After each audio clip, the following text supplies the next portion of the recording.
Hi, my name is Gabrielle Saunders, and my project is going to apply health behavior theory to screen time behavior and how it relates to childhood obesity.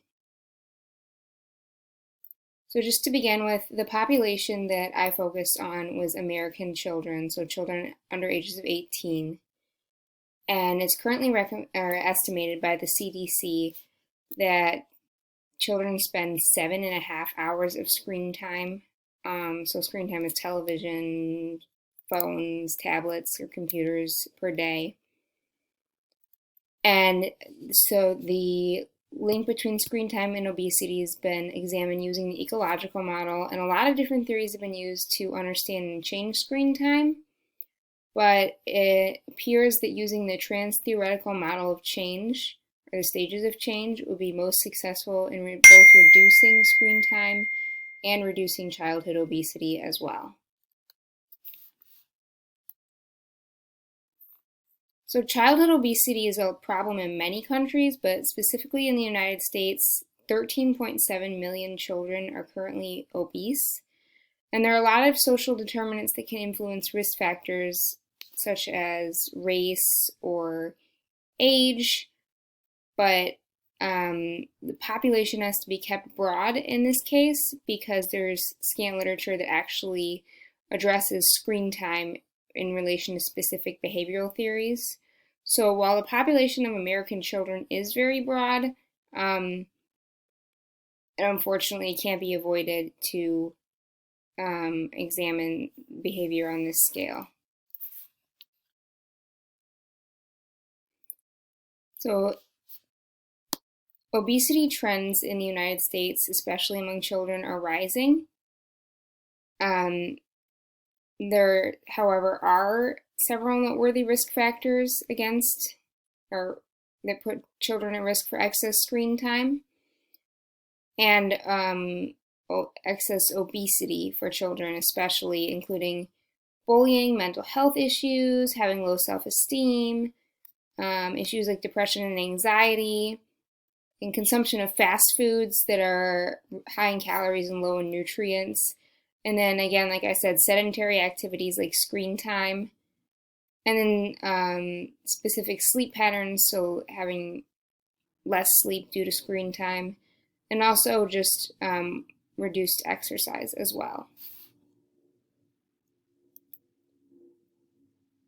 Some of the potential health issues that are caused by childhood obesity that children have later on in life include hypertension, cholesterol elevation, just chronic heart disease, joint problems, gallstones, reflux, sleep apnea, and asthma, and as well as high risk for stroke, arthritis, cancer, and diabetes.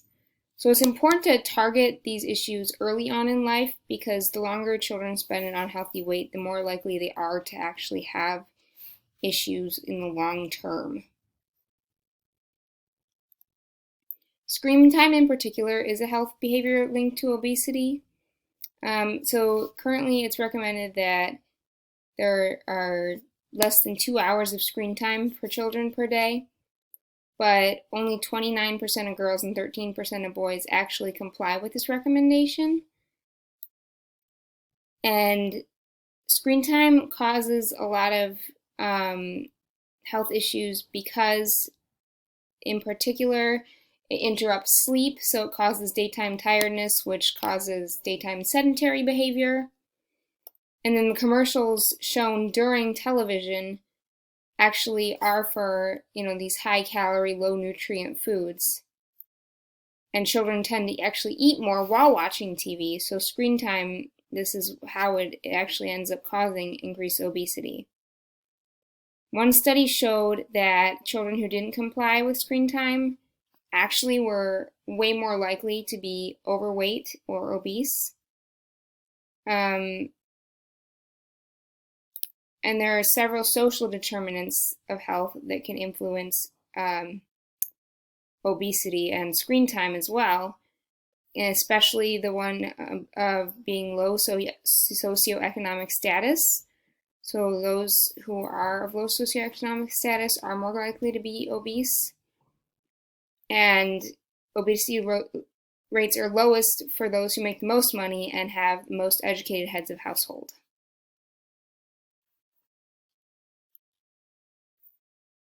So some of the factors, ecological factors when considering the ecological model of health that lead to increased screen time, community factors like not having local recreation programs and parks available, institutional factors like being provided screen time tablets and computers by schools, interpersonal factors like engaging in screen time with family, going to movies, video games, texting, and social media. But also the largest factor that leads to screen time is level of parental determination of screen time and parental limitation. So it's important to note that screen time as a behavior needs to be looked at from the perspective of both parental limitation and from the children's perspective of self-screen time limitation as well. Screen time has been understood with behavior theories, with several different behavior theories. One of them is the theory of planned behavior. And a major risk factor for excess screen time is actually the amount of TV watched by children's parents. However, when the norm was to limit television and parents had a positive attitude towards limiting television, they actually increased limitation. The normative belief that teachers and health practitioners place importance on screen time limitation actually causes behavioral limitation. And then perceived behavioral control, another important aspect of the theory of planned behavior. It was actually increased when parents thought they had the support of others and there were other activities for their children to do. The health belief model is another behavior theory and includes concepts like perceived severity. Perceived severity of screen time was actually perceived by parents. They thought that it would cause addiction, poor overall health, and just social and emotional development. And parents also noted perceived barriers, like having a TV in the house. Positive parental views ended up being negatively associated with self-efficacy to reduce screen time. And self-efficacy to reduce screen time ended up being a major theme in a lot of the research that I found, because this is generally what determines screen time limitation. In terms of social cognitive theory, it was noted that there was more self-efficacy and importance. When there was more self-efficacy and perceived importance of reducing screen time, there was more limitation of screen time. However, parental educational interventions just aimed at increasing parental awareness of this were actually noted to be unhelpful. But when looking at children instead of parents, when they learned the consequences of excess screen time, they actually had more motivation to reduce their screen time. And as a final theory, the stages of change model, it was noted that when parents were questioned to find out which stage they were in terms of stages of change, knowledge of the consequences of obesity weren't associated with particular change, so interventions that just focus on education are not very effective. In addition, the stages of change for children, most children were actually in the pre-action stages, whereas 60% were in the action and maintenance stages in terms of limiting their screen time. There have been several different specific interventional trials using behavior theories to reduce screen time. A lot of programs have been put in place in school, and particularly One was the Extra Fit program that tried to reduce sedentary activity by improving social norms, but it actually ended up failing and not reducing screen time. And along the same lines, the Fit for School program attempted to increase self-efficacy, but did not succeed in the long term. The health belief model used the Have Fun, Be Healthy program to educate and give suggestions to parents, but only somewhat succeeded in improving self-efficacy. And then the Movie Models program failed as well in increasing self-efficacy. So increasing knowledge alone is just not enough. In terms of social cognitive theory, the Switch program gave parents monitoring devices for televisions, behavioral change strategies, and online support, but also produced no effects. And the Time to Be Healthy program showed similar results, even though it included social support and lifestyle courses for parents, but it improved self-efficacy. In terms of the TMC, the Fun 5 program ended up reducing sedentary behavior by targeting stages of change, and the stages ended up staying constant over 5 years, so it produced consistent change. Using case managers in the action stage of TMC has been shown to be helpful to create specific interventions for parents and children, and tracking screen time moves them into the action stage overall. So proposed interventions should focus on increasing awareness of screen time recommendations in parents and also changing their attitudes and increasing their self-efficacy. First, it's important to focus on parents, which would cause motivation in children, but both parents and children have to be targeted together because screen time is explained by factors in the home where parents are with their children.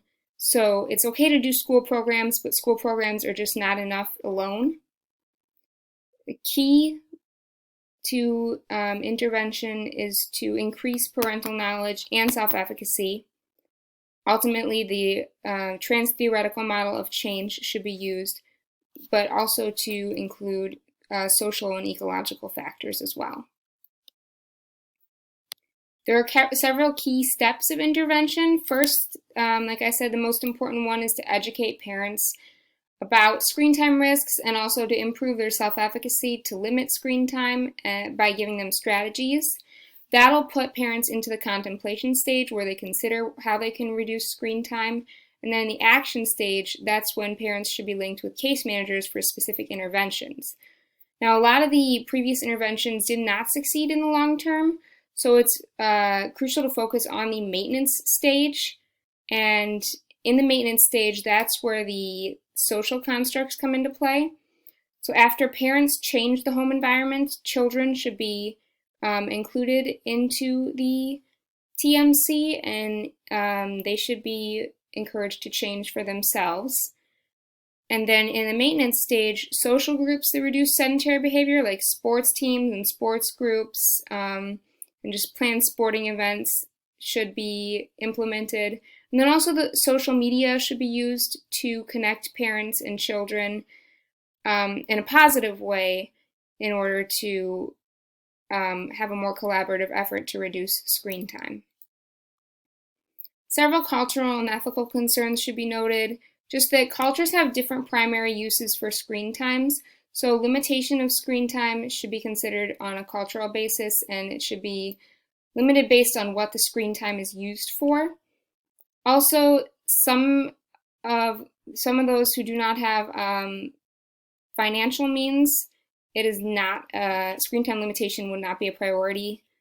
In the end, children should be taught how to use social media safely, and then social group participation should be a positive thing for children. It should not be a punishment, so children should not be forced to do sports they don't like. It should be something positive after screen time limitation. The final takeaway is just that interventions need to be done between parents and children. Case managers, social groups, and social media should be used to carry out change. And the TMC allows for interventions that are tailored towards individuals in each specific stage.